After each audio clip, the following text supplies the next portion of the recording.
cause more stress or more hassle. She wants me to be seen but not heard. You know what I mean? So anytime I disobeyed Amma will tell Abba, and then that's it. I know the routine. Like, he'll come home from work, which is exactly 11 o'clock. The coat will go up on the stairway rail. You go straight to the kitchen, get the update from Amma. What's been happening today. Like, Amma will tell him whether it's the truth or whether she's made it up and made a lie, or whether she's made a mistake and doesn't want to admit she's made a mistake. It doesn't matter. She'll just tell Abba that I've not been good. And then that's it. He's gonna have a couple of drinks. After the couple of drinks, he'll get me to come in front of him, and he'll start the talking. So I feel my heart beating, and like, it's like heartbeat is in my ears. So like, I can't to try and focus on what he's saying. Like, I'm already feeling it coming. And then he'll tell me to take my glasses off, because he doesn't want to keep repaying for my glasses broken again and again. So he tells me to take my glasses off, and then that's it. It started. I don't know how long it would be either. I'm having to stand there. I'm having to not cry. I'm having to not shake. I'm supposed to be like some tree trunk, just stand really still. Don't run anywhere or make it worse. Don't scream or it hit me harder. Are you not allowed to cry? It angers my dad a lot. He doesn't like tears. It's something of him that he's always had. He doesn't like tears. To him, me crying is it reminds him of mum being so like a drama queen, so dramatic, and giving him the little hassle and stuff. Sometimes their own personal stuff comes into the beating.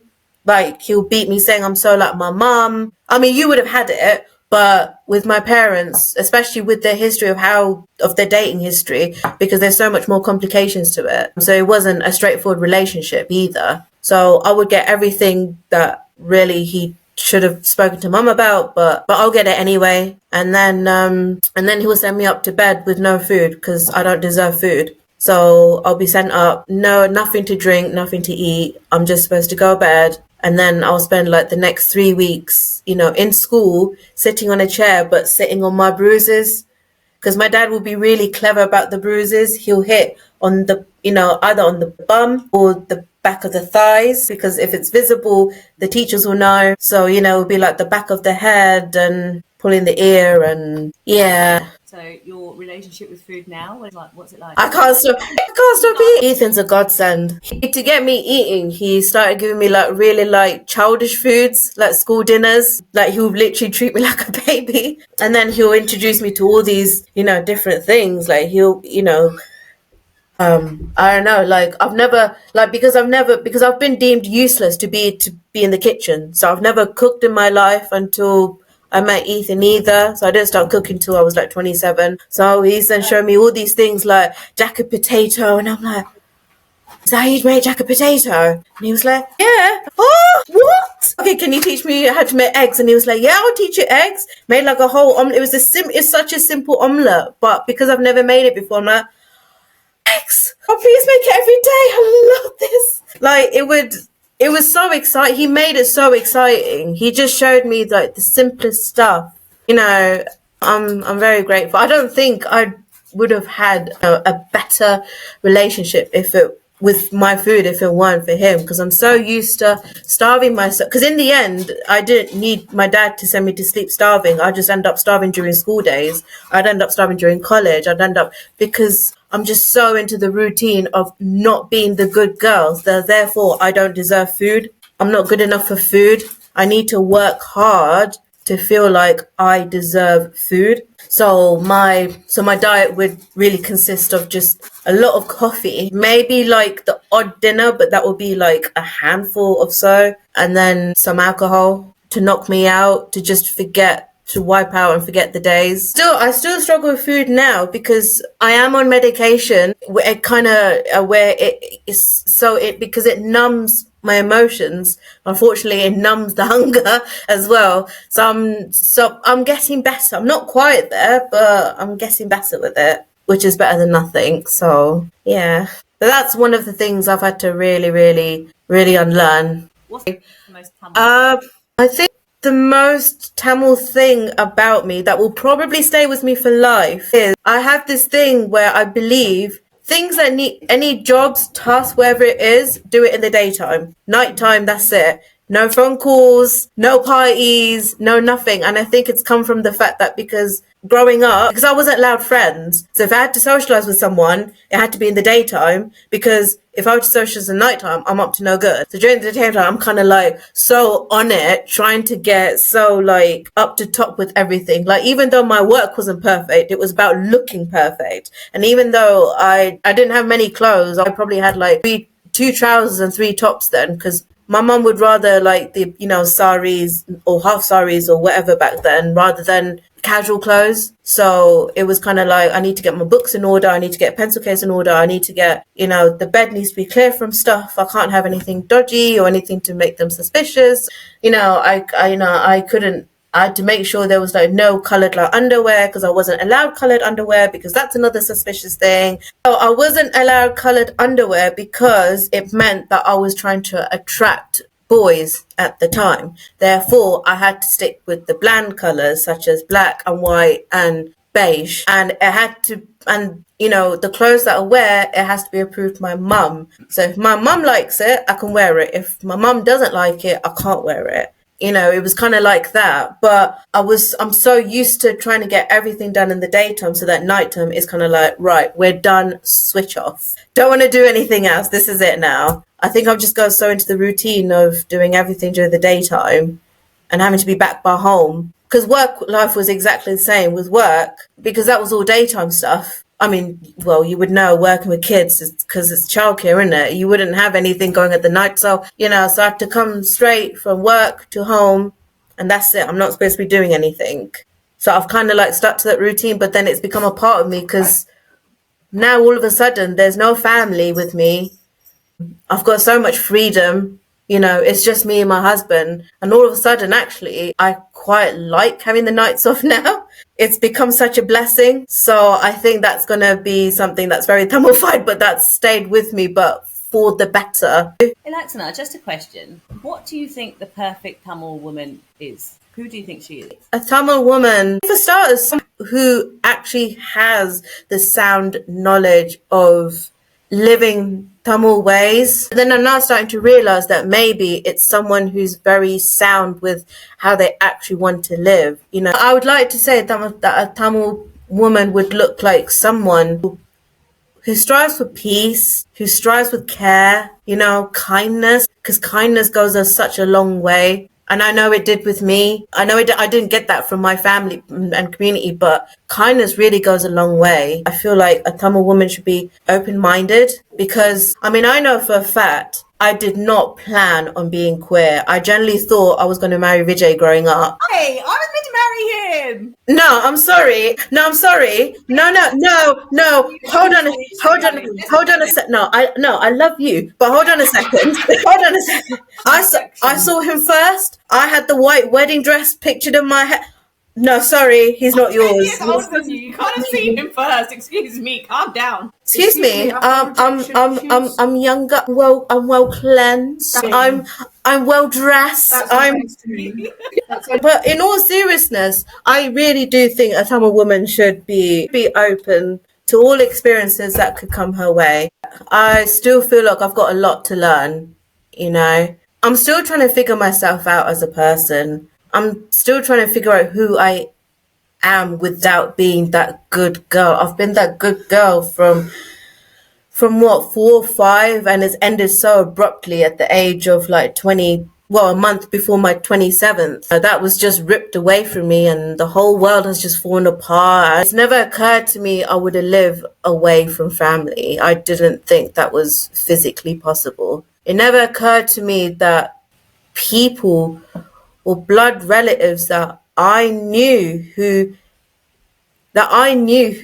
knew me back as a baby would stop talking to me altogether or not, or just leave me hanging and abandon me. I think so. And now it's having to try and figure out who I am without all of these people, without these typical events that you have to go to, like weddings and Samati Buddhas and you know, birthday parties after school, after work, or you know what I mean? So it's because I'm so used to knowing exactly what you have to do, what you have to say, what you not have to say, how you have to dress, what you have to look like, what kind of hair or makeup they're assuming, what do they expect, you know, on you and what they expect from you. But I'm still trying to figure out what it's like without any of that.